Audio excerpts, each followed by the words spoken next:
is a good start? What's a good setup? We do want to set up the circumstances briefly.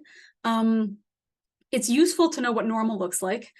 This is just incredibly axiomatic. I've always been like, well, that's ridiculous. This isn't the 1850s. I don't need to know about the whole town.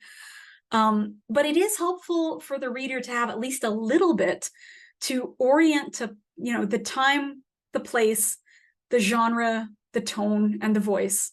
You can even work that into action if you're one of those people that likes to start with action.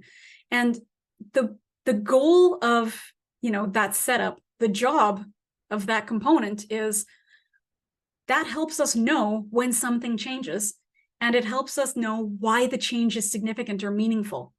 So the change throws the characters into the story. That pulls them into the plot. That's why we have to know. Is there a reason they can't just walk away from what's changed? If this seems kind of scary or distasteful or not their scene or not their people or just too much work, why would they bother? So I saw this term in a talk once and I loved it.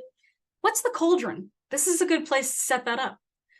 That makes it so while things heat up underneath the cauldron, the character can't just leave.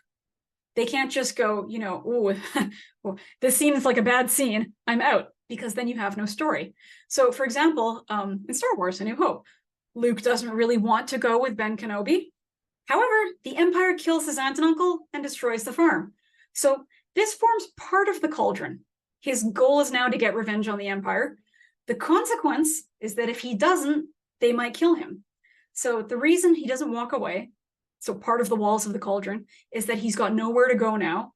The farm and his family are destroyed, and he's at personal risk now because the Empire clearly knows he's here. The cauldron can be personal flaws, other characters, money, threats, blackmail, enemies, villains, family, expectations, duties, setting, physical limitations, anything to prevent them from walking away. And it can be either a push or a pull.